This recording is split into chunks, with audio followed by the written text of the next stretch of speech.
चंद्रपुर वनी RD Lok Sabha का चुनाव अब उम्मीदवारों के लिए एक प्रतिष्ठा का विषय बन चुका है और मतदाताओं को अपनी ओर आकर्षित करने के लिए अनेक राजनीतिक दिग्गज के साथ सेलिब्रिटी यहां पर पहुंचने वाले हैं। इसी पार्श्वभूमि पर भाजपा महायुति के उम्मीदवार सुधीर मुनगंटीवार के प्रचारार्थ प्रधानमंत्री नरेंद्र मोदी 8 अप्रैल को चंद्रपुर पहुंच रहे हैं। सुधीर मुनगंटीवार द्वारा दी गई जानकारी के अनुसार 8 अप्रैल शाम को 4 बजे मोरवा एयरपोर्ट के पास स्थित एक मैदान पर वे एक जाहिर सभा को संबोधित करेंगे। तो आइए सुनते इस संबंध में भाजपा महायुति के उम्मीदवार सुधीर मुनगंटीवार ने क्या जानकारी दी। साधारणतः चंद्रपूर वणी आर्णी लोकसभेचा उमेदवार म्हणून महायुतीचा उमेदवार म्हणून माझा प्रचार करण्यासाठी माननीय विश्वगौरव गरीबों के मसीहा युगपुरुष नरेंद्र मोदीजी 8 तारखेला 4 वाजता इथे येणार आहे।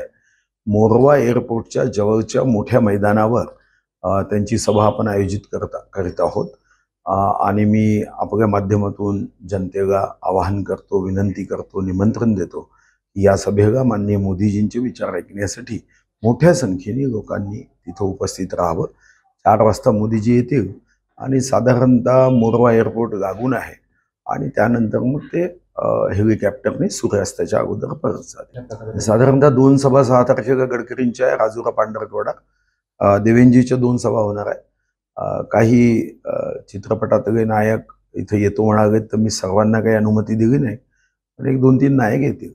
अब देखना यह है कि एक तरफ जहां स्वयं प्रधानमंत्री भाजपा महायुति के उम्मीदवार सुधीर मुनगंटीवार के प्रचार के लिए चंद्रपुर आ रहे हैं, तो दूसरी ओर जैसा कि कहा जा रहा है कि चंद्रपुर लोकसभा में सीधी टक्कर सुधीर मुनगंटीवार तथा महाविकास आघाड़ी के उम्मीदवार विधायक प्रतिभा धानोरकर के बीच है। तो धानोरकर के प्रचार के लिए कौन कौन से दिग्गज यहां पर पहुंचते हैं, इसकी ओर सभी की निगाहें लगी हुई हैं। टीटीवी के लिए हमारे प्रतिनिधि वैभव गारकर की रिपोर्ट।